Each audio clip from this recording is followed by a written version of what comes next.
اللہ الرحمن الرحیم نحمدہ ونصلی علی رسولہ الکریم اما بعد فاعوذ باللہ من الشیطان الرجیم بسم اللہ الرحمن الرحیم۔ دوستو، آج کی ہماری ویڈیو بڑے ہی ایمان افروز واقعے کے متعلق ہے۔ یہ واقعہ غزوہ تبوک کا ہے، اور غزوہ تبوک حضور نبی کریم رؤوف الرحیم صلی اللہ علیہ وآلہ وسلم کی حیات مبارکہ کا آخری غزوہ ہے، جس کے بعد آپ نے کوئی غزوہ نہیں لڑا ہے، اور یہ واقعہ بڑا ہی دلچسپ ہے۔ توجہ کے ساتھ سماعت کیجئے۔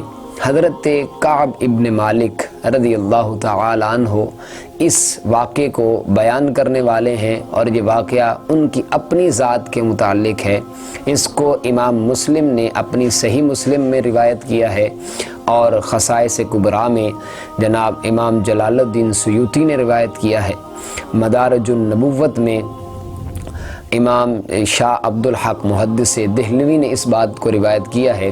حضرت کعب ابن مالک فرماتے ہیں کہ حضور نبی کریم رؤوف الرحیم صلی اللہ علیہ وآلہ وسلم نے غزوہ تبوک کے لیے اعلان فرمایا اور لوگوں کو حکم دیا کہ وہ اپنا اپنا مال اکٹھا کریں، جنگ کی تیاری کے لیے تیار ہو جائیں۔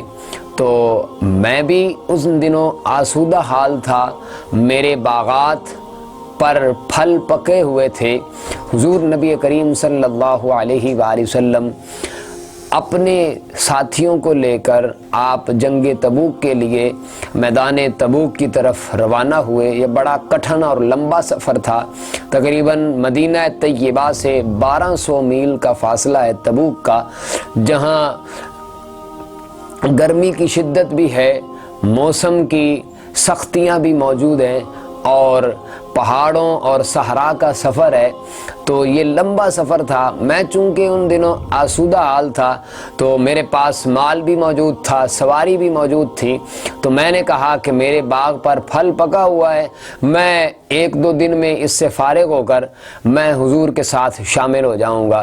تو لہذا ٹائم گزرتا گیا، آج کل کرتے کرتے ٹائم زیادہ گزر گیا، دن زیادہ بیت گئے، اور میرے ساتھ 2 اور ساتھی بھی میرے تھے، جن کا نام حضرت حلال اور مرارہ بن ربی رضی اللہ تعالی عنہ، یہ دونوں میرے ساتھی تھے، اور میرے ساتھ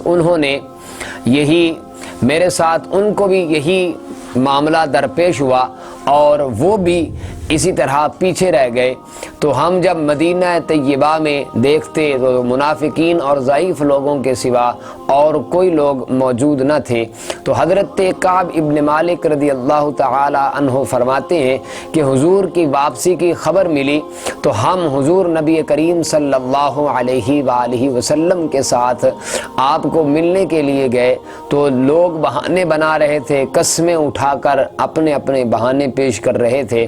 ہم نے بھی آپس میں مشورہ کیا کہ ہم بھی کوئی بہانہ تراش دیں جس سے ہم بھی بچ جائیں، لیکن آپس میں یہ بات طے پائی کہ اگر ہم بہانے سے اپنا موقف بیان کریں گے تو حضور نبی کریم صلی اللہ علیہ وآلہ وسلم کی ذات مبارکہ نور نبوت سے ہمارے دلوں کے حال جان لے گی۔ تو لہذا ہم نے سچ بات حضور نبی کریم رؤوف الرحیم صلی اللہ علیہ وآلہ وسلم کی بارگاہ میں بیان کی، اور عرض کیا، یا رسول اللہ، اگر کسی دنیا دار سے ہمارا معاملہ ہوتا تو ہم ہیلے اور بہانے دے کر چھوٹ جاتے، لیکن ہمارا معاملہ اللہ اور اس کے رسول کے ساتھ ہے۔ تو پھر حضور نے فرمایا، تمہارا فیصلہ اللہ ہی فرمائے گا۔ تو حضور نبی کریم رؤوف الرحیم صلی اللہ علیہ وآلہ وسلم نے ہمارے ساتھ سوشل بائیکاٹ کا حکم ارشاد فرمایا کہ کوئی ہمارے ساتھ سلام نہ لے، ہمارے سلام کا جواب نہ دے، ہمارے ساتھ کلام نہ کرے۔ یہ حکم سنتے ہی میرے 2 ساتھی حضرت ہلال اور مرارہ بن ربی، یہ دونوں اپنے گھر میں یہ بیٹھ گئے اور رونا شروع کر دیا۔ لیکن میں نے تھوڑی سی ہمت کی، میں بازار میں جاتا اور لوگوں سے کلام کرتا، کوئی میرے کلام کا، میرے سلام کا جواب نہ دیتا، میں دل برداشتہ ہوتا اور واپس گھر میں آ کر بیٹھ جاتا، رونا شروع کر دیتا۔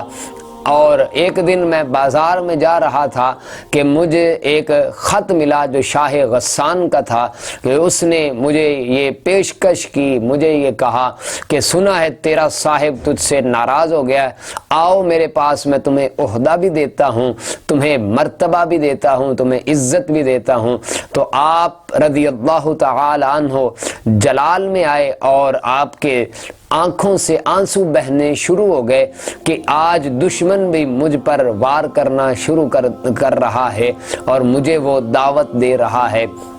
تو لہذا کہتے ہیں کہ بڑے دل برداشتہ تھے، دن گزرتے گئے، لوگ ہمارے سلام کا جواب نہ دیتے، میرے ساتھی گھر میں بند تھے، میں مسجد میں جاتا، نماز پڑھتا، حضور کی بارگاہ میں سلام عرض کرتا، حضور اپنا چہرہ انور پھیر لیتے، جب میں نماز پڑھتا تو میری طرف متوجہ ہوتے، لیکن جب میں آپ کی طرف توجہ کرتا تو آپ اپنا چہرہ انور پھیر لیتے تھے۔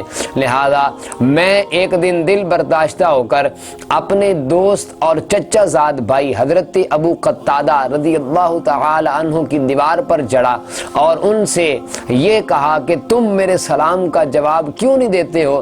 حالانکہ تم میرے بچپن کے دوست ہو، تم مجھے جانتے ہو کہ میں منافق نہیں ہوں، میں اللہ اور اس کے رسول سے محبت کرنے والا ہوں۔ تو اس نے کہا اللہ اور اس کا رسول جانتا ہے میں تمہارے سلام کا جواب نہیں دیتا ہوں۔ تو لہذا کہتے ہیں کہ میں بڑا دل برداشتہ ہوا، میری آنکھوں سے آنسو آنا شروع ہو گئے۔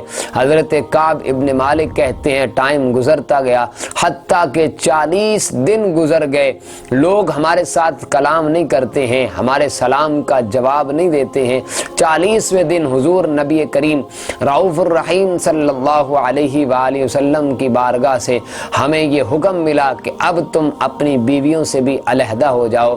تو لہذا ہم نے عرض کی یا رسول اللہ صلی اللہ علیہ وآلہ وسلم کیا مکمل طور پر ان سے علیحدگی اختیار کرنی ہے؟ تو حضور نبی کریم صلی اللہ علیہ وآلہ وسلم نے فرمایا یہ حکم تمہارے لیے وقتی ہے۔ تو لہذا میں نے اپنی بیوی کو اپنے میکے چھوڑا اور ان کو وہاں چھوڑ آیا۔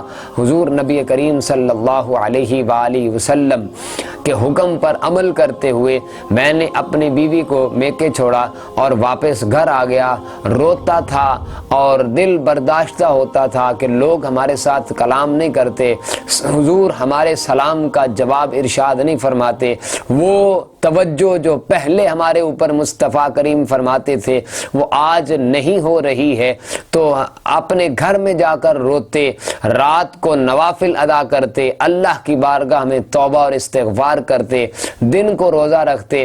اور میرے دو ساتھی حضرت ہلال اور مرارہ بن ربیع کا بھی یہی حال تھا، وہ بھی روتے اور دھوتے اللہ کی بارگاہ میں توبہ اور استغفار کرتے۔